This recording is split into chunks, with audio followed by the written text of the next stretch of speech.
आप अगर अपने मोबाइल से ही किताब लिख रहे हैं तो ये काम आप पिक्सल लैब ऐप से कर रहे होंगे या इसी तरह कोई दूसरा ऐप होगा जिससे आप किताब लिख रहे होंगे।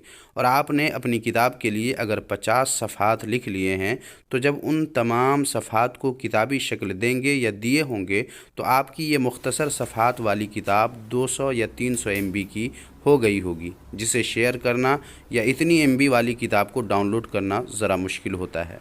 इसलिए ज़रूरी है कि किताब की MB जितनी कम होगी उतना ही ज़्यादा अच्छा रहेगा। इसलिए आपको सबसे पहले अपने लिखे हुए पेज या फ़ोटो की MB को कम करनी होगी। तो किसी भी फ़ोटो की MB को कैसे कम करेंगे आज के इस वीडियो में मैं बताने वाला हूं। तो वीडियो को कंटिन्यू देखते रहिए और ऐसे ही कारआमद वीडियोज़ हमेशा पाते रहने के लिए हमारे रिफ़र टेक यूट्यूब चैनल को सब्सक्राइब करके साथ में जो घंटी है उस पर क्लिक करके ऑल के ऑप्शन को ज़रूर सेलेक्ट कर लीजिए, ताकि चैनल पर वीडियो अपलोड होते ही आपको उसका नोटिफिकेशन मिल जाए और आप सबसे पहले वीडियो देख सकें। चलिए वीडियो शुरू करते हैं।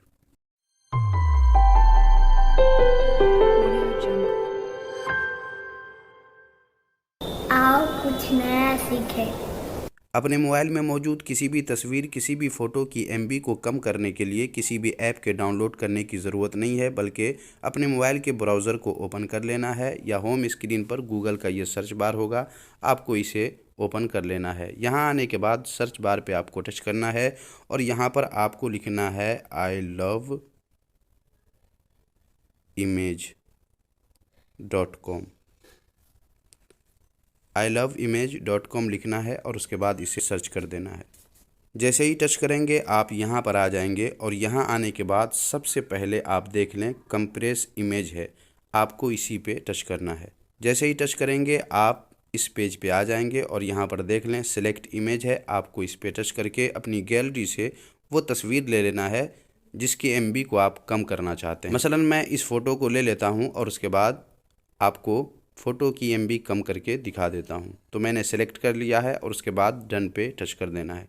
थोड़ी देर के बाद आप यहाँ आ जाएंगे और नीचे आना है। नीचे देख लें कंप्रेस इमेज है, आपको इसी पे टच कर देना है और अब देख लें इमेज 2 MB से भी ज़्यादा है और उसके बाद 41% ये तस्वीर अपलोड हो चुकी है। अब 100% होने का इंतज़ार हमें करना है। तो ये देख लें अपलोड हो चुका है और उसके बाद आप यहाँ आ चुके हैं और यहाँ देख लें 90% MB को सेव कर दिया है। 2 MB से भी ज़्यादा था जिसे 252 KB कर दिया है, यानी 1 MB से भी कम कर दिया है। तो इस तरह आप अगर अपनी तस्वीर को या जो पेज आपने किताब के लिए लिखा है उस पेज को ज़्यादा से ज़्यादा कम कर सकते हैं और कम करने के बाद यहाँ से उस तस्वीर को डाउनलोड कर सकते हैं। तो चलिए मैं यहाँ से डाउनलोड कर लेता हूँ और उसके बाद यहाँ एक बॉक्स आ जाएगा, यहाँ पे भी डाउनलोड पे टच कर देना है। थोड़ी देर में ये डाउनलोड हो जाएगा। ये देखिए डाउनलोड हो चुका है और इस तरह आप किसी भी तस्वीर की MB को ज़्यादा से ज़्यादा कम कर सकते हैं। तो उम्मीद है आज का ये छोटा सा वीडियो आपको काफ़ी यूज़फुल लगा होगा। आज के लिए बस इतना ही, मिलते हैं अगले वीडियो में नए किसी टॉपिक के साथ। तब तक अपना ख्याल रखिए।